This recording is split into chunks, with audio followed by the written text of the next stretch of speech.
दुनिया का हर बेटा चाहता है कि उसकी बीवी उसकी माँ जैसी हो, उतनी ही सहनशील, उतनी ही सेवा करने वाली और उतनी ही चुप रहने वाली। लेकिन क्या आपने कभी गौर किया है, उसी घर की बेटी कभी अपनी माँ जैसी नहीं बनना चाहती। क्यों एक बेटी उस सांचे में ढलने से डरती है जिसमें उसकी माँ ने पूरी जिंदगी गुजार दी। नमस्ते दोस्तों, स्वागत है आपका पूजा के परिवार में। आज का विषय थोड़ा कड़वा है पर बहुत जरूरी है। हमारी माओं की जिंदगी एडजस्टमेंट में निकल गई। सुबह उठने से लेकर रात को सबके बाद में सोने तक उनका अपना कोई वजूद नहीं रहा।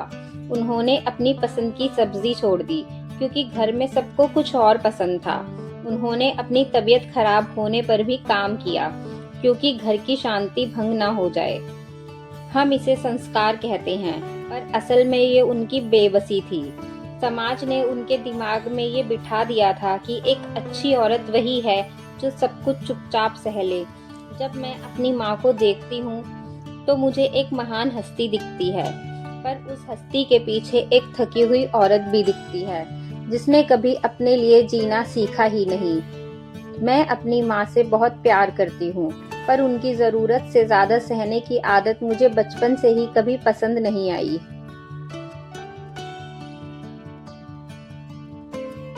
मुझे याद है जब भी मेरी बुआ घर आती थी तो उनके लिए हर चीज का अच्छे से अच्छा प्रबंध किया जाता था, खाने पीने से लेकर लेने देने तक। फिर भी कभी उन्होंने मेरी माँ का सम्मान नहीं किया, बल्कि इतना करने के बाद भी अपमान ही मिला।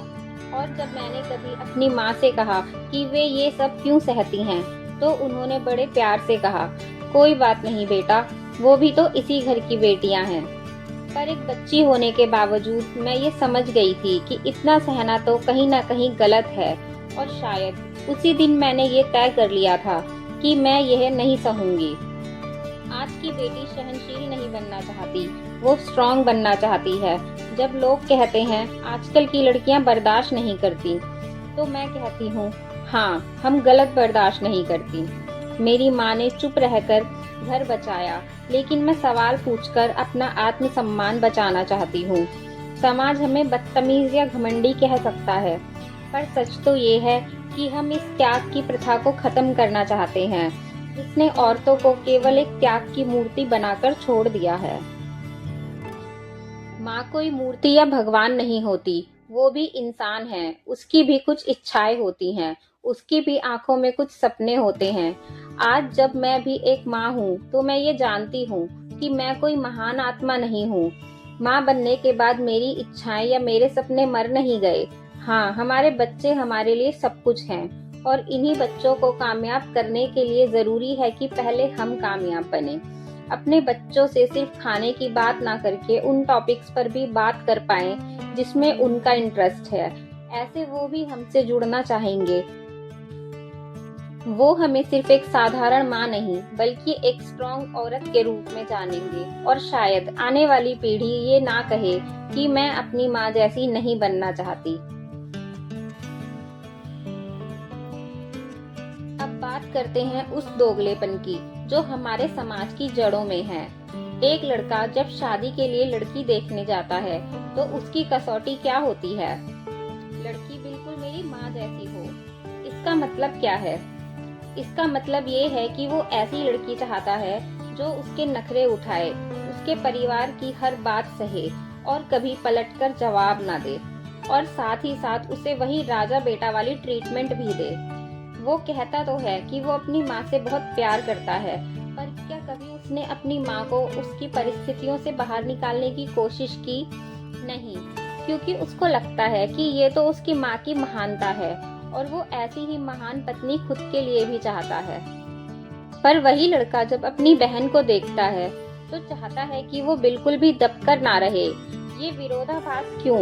हम अपनी पत्नी में दासी ढूंढते हैं और अपनी बहन में शेरनी। जब मैं कहती हूँ कि मैं माँ जैसी नहीं बनना चाहती, तो मैं उस पत्नी के सांचे को तोड़ती हूँ जो सिर्फ सहने के लिए बनी है। मैं अपनी माँ का आदर करती हूँ, लेकिन उनकी मजबूरी को अपना आदर्श नहीं बना सकती। मैं चाहती हूँ कि आने वाली बहुएं और बेटियाँ अपनी शर्तों पर जिएं। मैं अपनी माँ की तरह चुप रहकर महान नहीं बनना चाहती। मैं चाहती हूँ कि मैं बोलूँ, ताकि कल को मेरी बेटियों को बोलने के लिए किसी की इजाज़त ना लेनी पड़े। वो अपने सपने पूरे कर पाएं और अपने लिए जीना सीख पाएं। मैं अपनी माँ के दिए हुए संस्कारों को संभालूंगी, उनकी ममता को आगे बढ़ाऊंगी, पर उनकी बेबसी को कभी नहीं अपनाऊंगी। उनकी सहनशीलता उनकी महानता थी, पर मेरी सहनशीलता मेरी हार होगी। तो सहेलियों, मदर्स डे का मतलब सिर्फ स्टेटस लगाना या केक काटना नहीं है। इसका असली मतलब है अपनी माँ को उस त्याग के बोझ से आज़ाद करना, उन्हें हक देना कि वो भी कभी आराम कर सके और वो भी कभी खुद के लिए जी सकें। अगर आज ये बातें आपके दिल तक पहुंची हो, अगर आपको लगा हो कि हाँ, ये हमारे घर की कहानी है, तो इस वीडियो को अपना प्यार जरूर दीजिएगा। मेरे इस छोटे से परिवार का हिस्सा बनने के लिए नीचे दिए गए सब्सक्राइब बटन को अभी प्रेस करें। इस वीडियो को अपनी माँ और सहेलियों के साथ शेयर करना ना भूलें। क्या पता आपकी एक शेयरिंग किसी बेटी को अपनी आवाज उठाने का हौसला दे दे। वीडियो लाइक करें और कमेंट में अपनी राय जरूर लिखिएगा। मैं आपके कमेंट का इंतजार करूंगी। मिलते हैं अगले वीडियो में। तब तक अपना और अपनी माँ के स्वाभिमान का ख्याल रखिएगा।